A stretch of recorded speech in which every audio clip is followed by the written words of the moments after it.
तो आज मेरे सेशनियों कैसे हो आप लोग। आई होप आप लोग अच्छे होंगे और अच्छे से पढ़ाई कर भी रहे होंगे। जैसे बच्चा हमारा चैप्टर नंबर 4 चल रहा है और चैप्टर नंबर 4 का जो आज लेक्चर होगा वो लेक्चर में जो पॉइंट पढ़ाएंगे उस पॉइंट का नाम होगा बेटा हमारा धारा घनत्व। ठीक है, उसके साथ ही साथ हम इलेक्ट्रॉन्स के बारे में भी डिस्कशन कर रहे होंगे और फिर अनुगमन वेग क्या होता है, शांतिकाल क्या होता है, इस सारी बातों में भी हम डिस्कशन साथ साथ कर रहे होंगे। ठीक है, तो चलते बेटा हम धारा घनत्व पे पहले क्या करते हैं, मूव करते हैं। धारा घनत्व क्या होता है इसके बारे में। इससे पहले बेटा आपको, यदि आप मेरे चैनल पे नए हो तो चैनल को सब्सक्राइब कर दें और बेल आइकन को दबाना बिल्कुल मत भूलें। साथ ही साथ आप कमेंट बॉक्स में, लास्ट में वीडियो के कमेंट बॉक्स में अपना फीडबैक देंगे कि सर आज की जो वीडियो रही वो कैसी रही है। ठीक है, जरूर देना है आपको, जिससे क्या होता है एक हमें मोटिवेशन मिलता है कि आप बच्चे जो है वो हमारा पढ़ाया वो समझ रहे हैं और अच्छे से समझ रहे हैं। तो हमें क्यों ना कंटिन्यू इसी प्रकार से प्रयास करना चाहिए और अच्छा बेहतर प्रयास और करना चाहिए, जिससे कि बच्चे को और अच्छी सी तैयारी करवा सके। ठीक है, तो चलते हैं बेटा आगे। बेटा धारा घनत्व के बारे में पढ़ते हैं। क्या होता है धारा घनत्व। मान लीजिए कोई चालक है, ठीक है, तो किसी चालक के एकांक अनुप्रस्थ काट के क्षेत्रफल से गुजरने वाली धारा के मान को धारा घनत्व कहते हैं। क्या बोलेंगे बेटा डेफिनेशन में जैसे मान लीजिए कोई अनुप्रस्थ काट है मेरे पास। ठीक है, ये हो गया अनुप्रस्थ काट। ये अनुप्रस्थ काट का ये वाला पॉइंट ले लेंगे तो इसे बोलेंगे एकांक अनुप्रस्थ काट का एकांक क्षेत्रफल, एकांक प्रति एकांक क्षेत्रफल। ठीक है, अनुप्रस्थ काट का, अनुप्रस्थ काट का एकांक क्षेत्रफल। ठीक है, कैसा एकांक क्षेत्रफल। अब इससे जितनी भी धारा निकलेगी उसी धारा के मान को ही बेटा हम क्या बोल देंगे, धारा घनत्व बोल देंगे। उसी मान को क्या बोलेंगे, धारा घनत्व कह देंगे। है मेरी बात समझ में बेटा। देखिए, तो कोई भी अनुप्रस्थ काट का क्षेत्रफल है और उसके प्रति एकांक क्षेत्रफल से, ठीक है, जितनी भी धारा पास होती है उसी धारा के मान को क्या बोलते हैं, धारा घनत्व कह देते हैं। ठीक है, तो डेफिनेशन लिखेंगे। इसकी डेफिनेशन क्या होगी उसके बारे में डिस्कशन कर लेते हैं। तो बोलेंगे किसी चालक के अनुप्रस्थ काट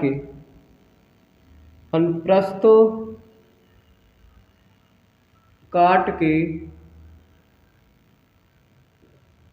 प्रति एकांक क्षेत्रफल में से, प्रति एकांक क्षेत्रफल में से गुजरने वाले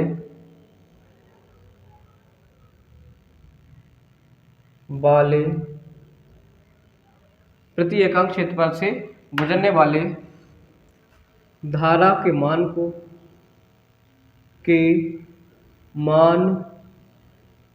को क्या बोलेंगे बेटा बताओ, धारा घनत्व कहते हैं। धारा घनत्व कहते, ठीक है, कहते हैं। अगली बात, इसके पॉइंट थोड़ा सा और समझ लो बेटा। इसकी क्वालिटी क्या है और इसे किससे प्रदर्शित करते हैं, तो इसे जो है इसे जे से क्या करेंगे बेटा, प्रदर्शित करते हैं, प्रदर्शित करते हैं। इसे किससे प्रदर्शित करते हैं बेटा, जे से। जैसे इसे क्या कर देते हैं, प्रदर्शित कर देते हैं।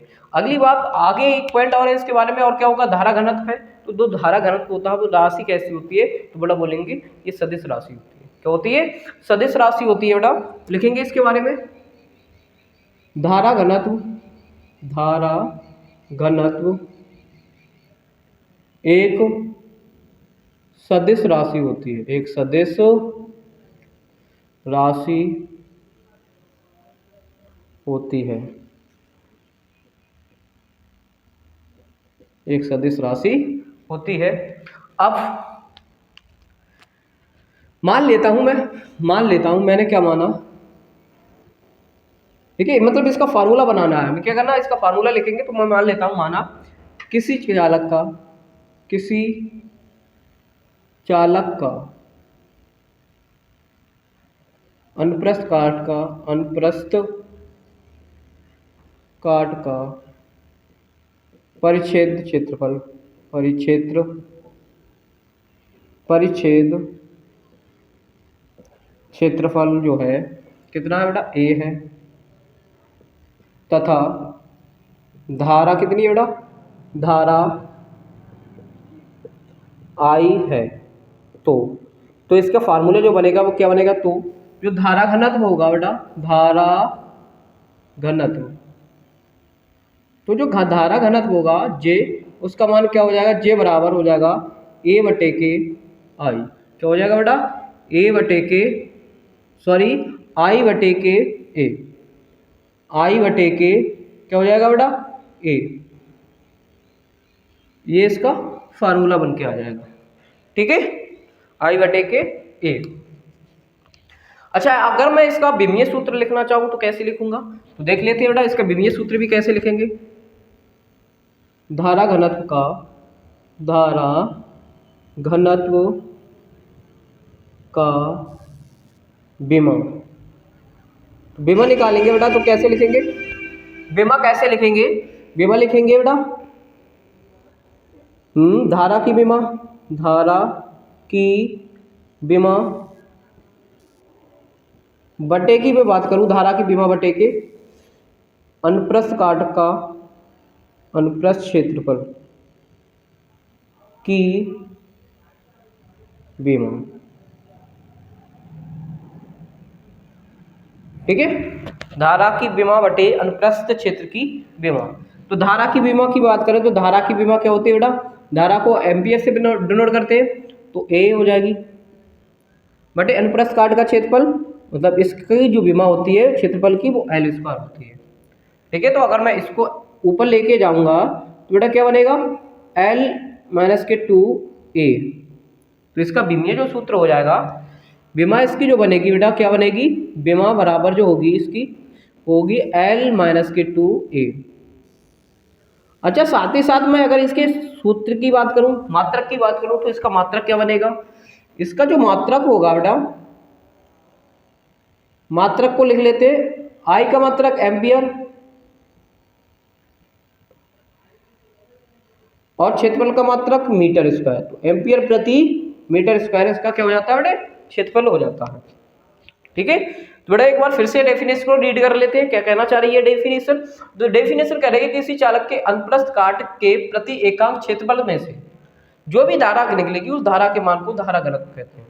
धारा घनत्व को प्रदर्शित किससे करते हैं, तो बेटा इसे जे से प्रदर्शित करते हैं, ठीक है। धारा घनत्व एक कैसी राशि होती है बेटे, सदिश राशि होती है। अब मान लेता हूं मैंने फार्मूला लिखना चाहता हूं, तो मैंने मान लिया किसी चालक का अनुप्रस्थ काट के परिच्छेद क्षेत्रफल जो है ए, तथा धारा आई हो, तो धारा घनत्व का मान होगा जे बराबर आई बटे के ए। मात्रक की बात करेंगे तो आई का मात्रक एम्पियर, क्षेत्र का मात्रक मीटर स्क्वायर होता है, ठीक है। तो विमा की बात करिए तो बेटा विमा जो निकल के आएगी, उसकी निकल के आएगी एल माइनस के 2a, ठीक है। आगे मूव करते हैं बेटा, फिर अब इसके बारे में थोड़ा सा हम पढ़ेंगे, मुक्त इलेक्ट्रॉन क्या होते हैं। किसी भी चालन में धारा का मान या धारा की दिशा जो होती है, तो धारा क्या, चालक में कोई धारा है तो धारा के मान में बारे में थोड़ा सा पढ़ लेंगे, उसी में मुक्त इलेक्ट्रॉन। सीधे सीधे अगर मैं बात करूं तो मुक्त इलेक्ट्रॉन क्या होते हैं, इनके बारे में थोड़ा सा पढ़ लेते हैं, देखिए।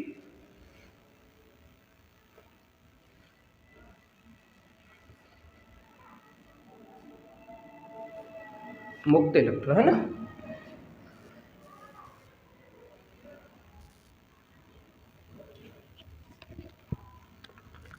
हेडिंग डालेंगे मुक्त इलेक्ट्रॉन।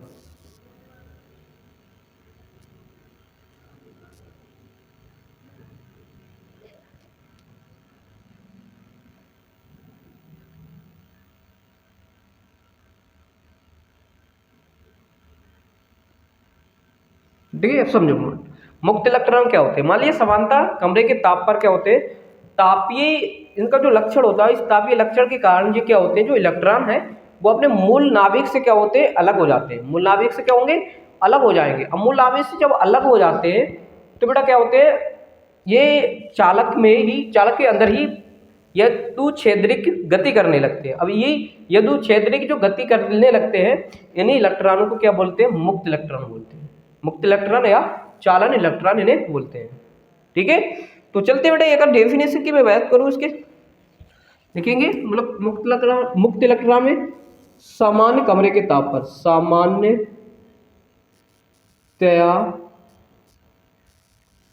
कमरे के ताप पर, कमरे के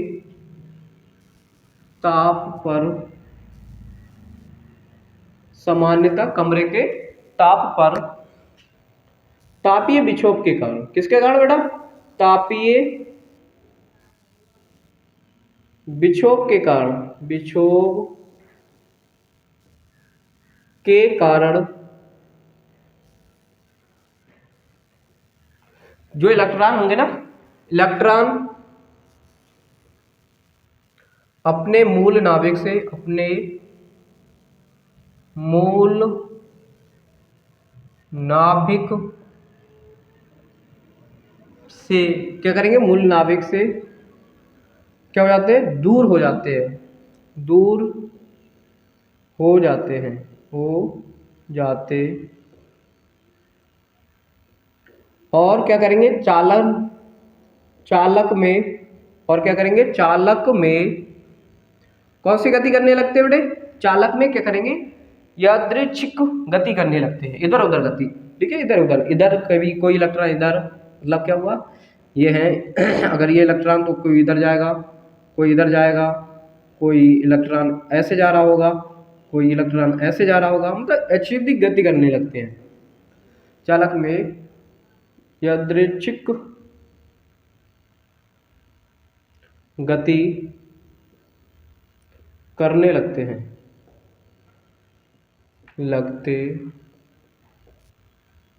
यादृच्छिक गति के करने लगते हैं, यादृच्छिक गति करने लगते हैं। इन्हें मुक्त इलेक्ट्रॉन कहेंगे, और इन्हें ही क्या बोलते हैं बेटे? इन्हें मुक्त इलेक्ट्रॉन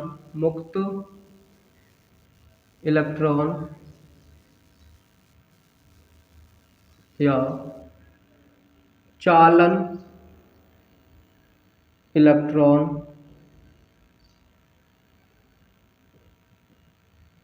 कहते हैं।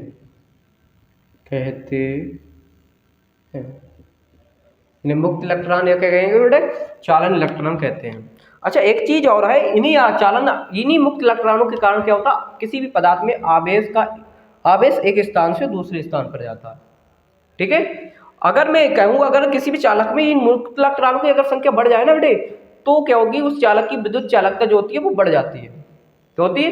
विद्युत चालकता क्या होती है? बढ़ जाती है। और किसी भी एक अच्छी विद्युत चालक की अगर मैं पहचान करूं, तो एक अच्छा अगर विद्युत चालक कोई पदार्थ बनना चाहता है तो उसमें मुक्त इलेक्ट्रॉनों की संख्या जो होनी चाहिए वो लगभग 10 की पावर 29 प्रति मीटर क्यूब होनी चाहिए। अगर किसी भी चार पदार्थ के अंदर अगर मुक्त इलेक्ट्रॉनों की जो संख्या वो 10 की पावर 29 प्रति मीटर क्यूब है, तो वो विद्युत का एक अच्छा चालक होगा, ठीक है। उसकी विद्युत चालकता क्या होगी? बढ़ जाएगी, उसमें धारा बहुत अच्छे से प्रवाहित, बड़ा आसानी से प्रवाहित होती है। तो उस विद्युत की सबसे अच्छी चालक जो कही जाती है वो क्या है बेटे? चांदी होती है, क्योंकि चांदी में जो मुक्त इलेक्ट्रॉनों की संख्या वो लगभग होती है बेटे 10 की पावर 29 प्रति मीटर क्यूब होती है, ठीक है। तो इसमें यही चीज और लिखेंगे, इन्हीं इलेक्ट्रॉनों के कारण इन्हीं इलेक्ट्रॉनों के कारण आवेश, किसी पदार्थ में आवेश, किसी पदार्थ में आवेश, देखिए इन्हीं इलेक्ट्रॉनों के कारण किसी पदार्थ में आवेश एक स्थान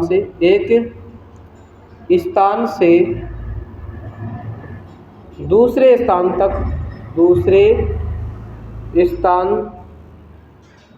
तक जाता है, ठीक है। अगर इनकी संख्या बढ़ा दूं, यदि इलेक्ट्रॉनों की संख्या बढ़ जाती है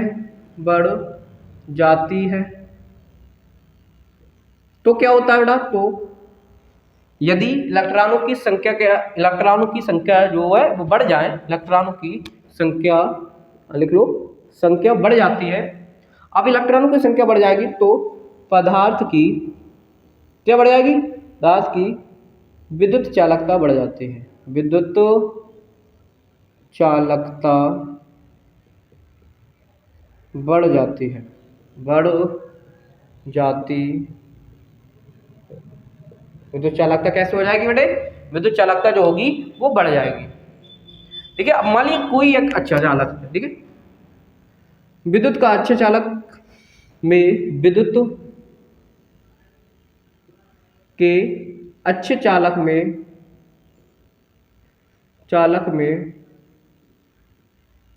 क्या होनी चाहिए बेटा बताओ? किसी विद्युत के अच्छे चालक में जो होगी वो मुक्त इलेक्ट्रॉनों की संख्या कितनी होनी चाहिए? 10 की पावर 29 होनी चाहिए। अच्छे चालक में मुक्त इलेक्ट्रॉनों की संख्या 10 की पावर 29 प्रति मीटर क्यूब होती है।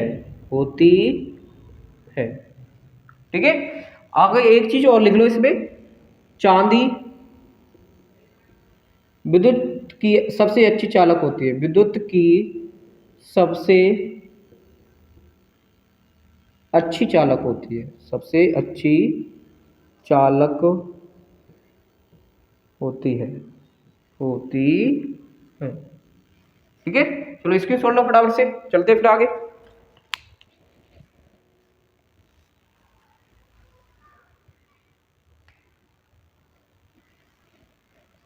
ले लिया? ठीक, चलते हैं। अब बेटा हम पढ़ेंगे पॉइंट के बारे में, इलेक्ट्रॉन का अपवाह या तथा अनुगमन वेग और श्रांति काल। ठीक है, चलते हैं।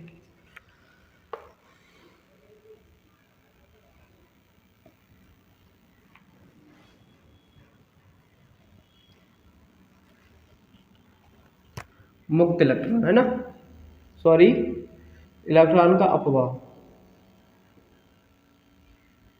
इलेक्ट्रॉनों का अपवाह, इलेक्ट्रॉनों का अपवाह या इसी को बोलेंगे इलेक्ट्रॉनों का अपवाह, अनुगमन वेग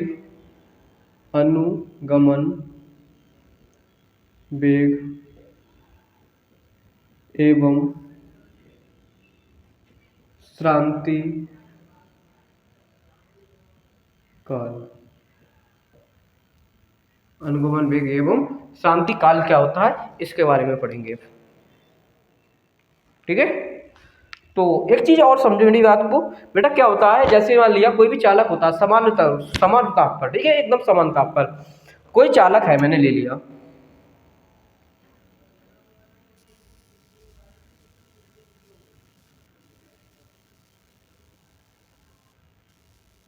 ठीक है, इस तरीके से होगा। अब इसमें जब देखो बेटे, इसमें जब इसमें मुक्त इलेक्ट्रॉन होंगे, ठीक है, अब इसमें मुक्त जो इलेक्ट्रॉन होंगे, ले लो तो इस तरीके से ले लो मुक्त इलेक्ट्रॉन,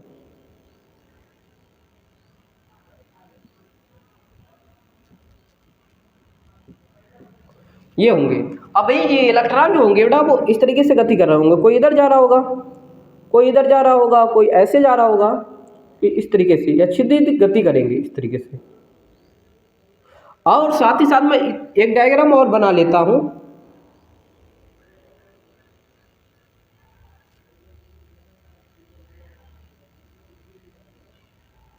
मान लीजिए ये वाला जो इलेक्ट्रॉन है यहाँ पे था, अब ये इलेक्ट्रॉन यहाँ से चलेगा, तो जब यहाँ से ये इलेक्ट्रॉन इधर के लिए जाएगा तो यहाँ पे खाली जगह रह जाएगी। अब मान लीजिए एक इलेक्ट्रॉन और यहाँ पे बैठा हुआ है, ये इलेक्ट्रॉन चलेगा, वो मान लिया अगर इधर के लिए ही गया तो ये धनायन से टकराएगा। अच्छा, जब इलेक्ट्रॉन जब होते हैं इधर उधर छिद्रित गति करते हैं तो क्या होते हैं, ये धनायनों से टकरा रहे होते हैं समान ताप पर एकदम।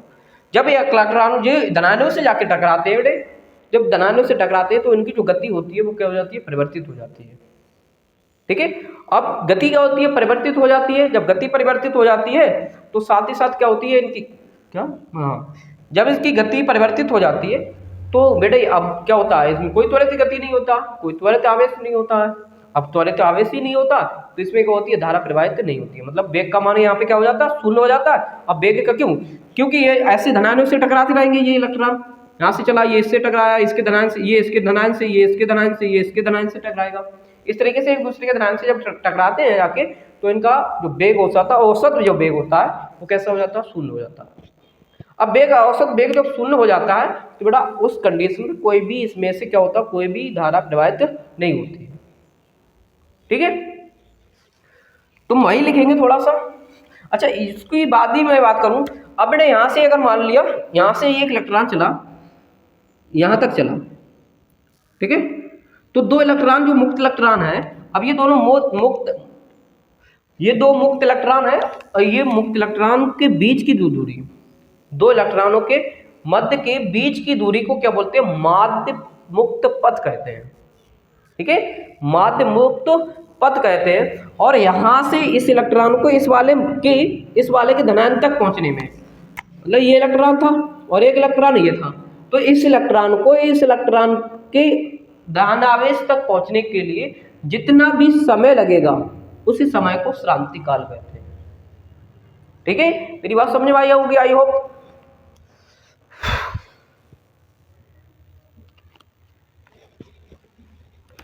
ठीक है, फिर से अगर इसी चीज को मैं एक्सप्लेन करूं, ठीक है, तो ये जो है इलेक्ट्रॉन ये है और ये इलेक्ट्रॉन ये है, तो ये यहां से गया, ठीक है, तो यहाँ पे धनावेश छोड़ गया।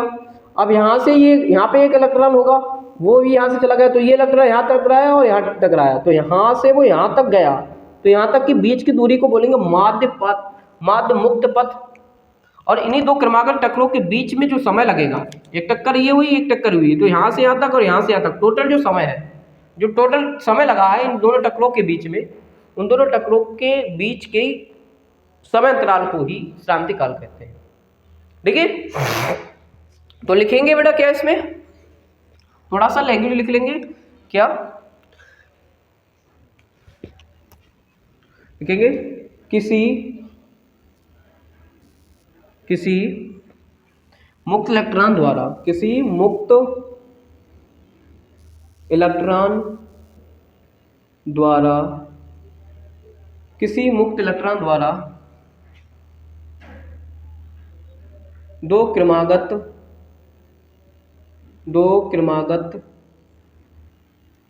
टक्करों के बीच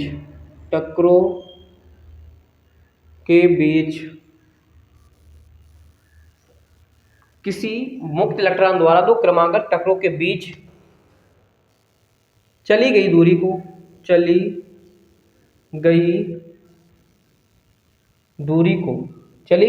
क्या बोलेंगे, चली गई दूरी को माध्य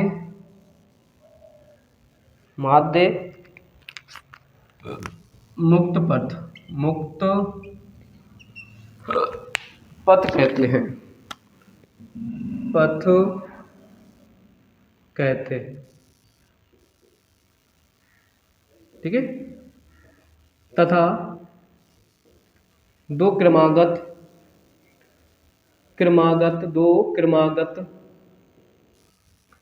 टक्करों के बीच।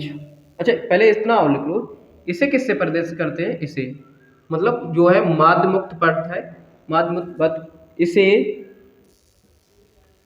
लैम्डा से प्रदर्शित करते हैं,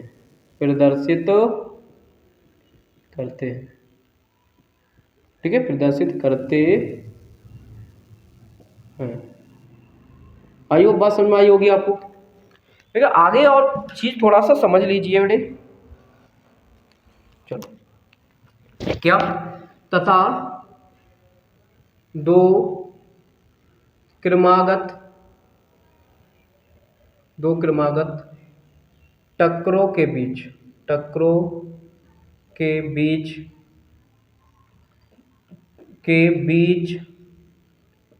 के समय अंतराल को, किसको बेटा, समय अंतराल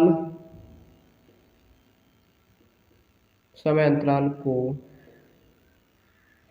श्रांति काल कहते हैं, श्रांति काल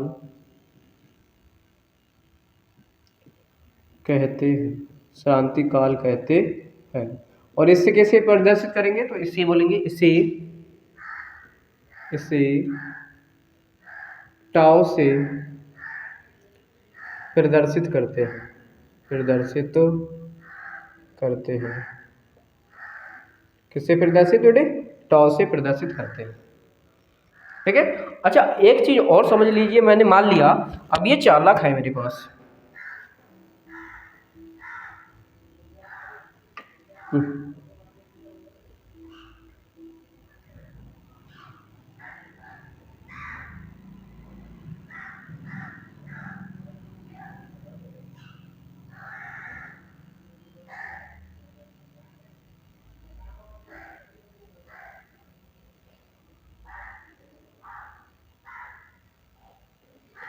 क्या ये चालक है और इसको हम कोई बाह्य विद्युत क्षेत्र दे देते हैं।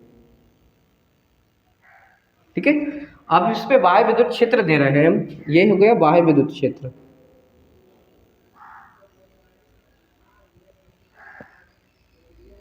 ओके।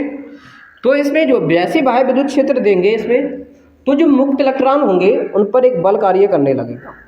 क्या करने लगेगा बेटा? एक बल कार्य करने लगेगा इन पे।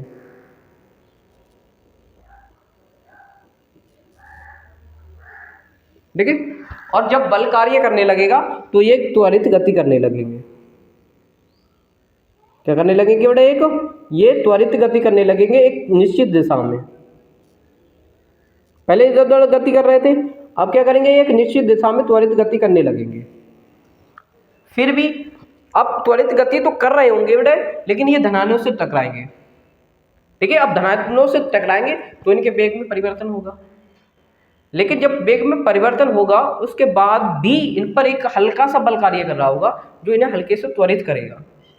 और जो हल्के से त्वरित होकर गति करेंगे ना, उसी गति को अनुगमन वेग कहते हैं। क्या बोलेंगे बेटा? इसे अनुगमन वेग कहते हैं। ठीक है। तो आप लिखेंगे जब चालक को बाह्य विद्युत क्षेत्र में रखते हैं, रखा जाता है या रखते हैं, रखा जाता है, तो मुक्त इलेक्ट्रॉनों पर क्या होगा बेटा? मुक्त इलेक्ट्रॉनों पर एक बल कार्य करने लगता है, करने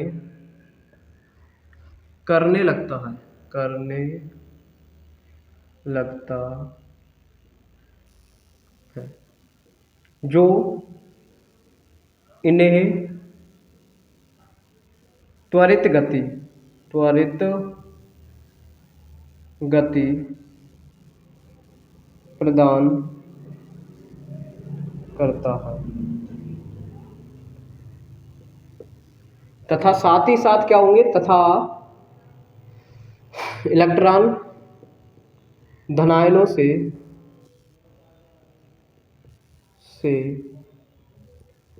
टकराते हैं और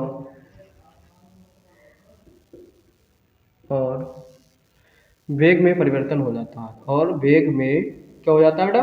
परिवर्तन होता है, ठीक है। जैसे वेग में परिवर्तन होगा फिर भी ये क्या करते हैं? फिर भी इलेक्ट्रॉन हल्के त्वरण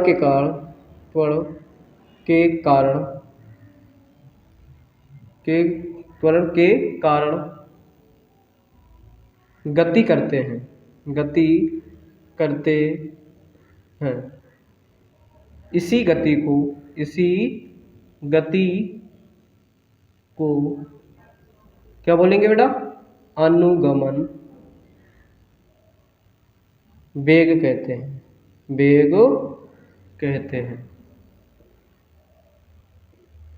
ठीक है। क्या बोलेंगे? इसी को अनुगमन वेग कहते हैं। और अनुगमन वेग की बात करें तो इसे प्रदर्शित कैसे करते हैं? तो इसे BD से प्रदर्शित करते हैं। ठीक है लाडलो, आई होप बात समझ में आई होगी आपको।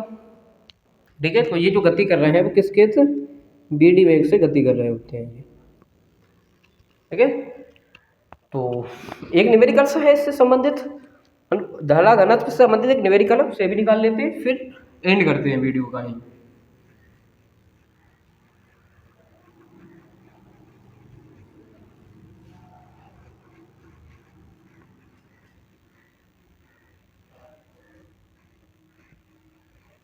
न्यूमेरिकल क्या कह रहा है, किसी तार की अनुप्रस्थ काट, किसी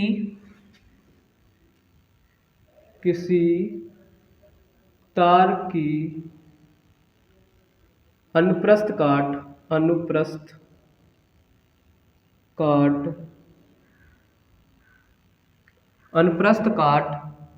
4 × 10 की पावर 8 मीटर स्क्वायर है, 4 × 10 की पावर 8 मीटर स्क्वायर है, ठीक है। 4 × 10 की पावर 8 मीटर स्क्वायर है। यदि उसमें 5 एम्पीयर की धारा प्रवाहित हो रही हो, यदि उसमें 5 एम्पीयर की धारा, 5 एम्पीयर की धारा प्रवाहित हो रही हो तो तार में धारा घनत्व ज्ञात कीजिए। तो तार में धारा घनत्व ज्ञात कीजिए, धारा घनत्व ज्ञात कीजिए,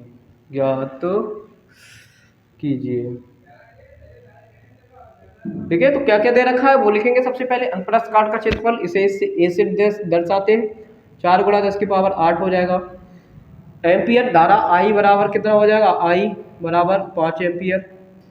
जे पूछा धारा घनत्व बता दीजिए, क्या पूछ लिया बेटा, जे का मान पूछ लिया हमसे, निकालते हैं। जे बराबर हमने फार्मूला पढ़ा I/K A, तो आई बराबर 5, 4 × 10 की पावर 8, फिर पावर को ऊपर लेके जाएंगे, तो पावर को जब ऊपर ले आए 5/4 और गुणा 10 की पावर -8 हो जाएगी।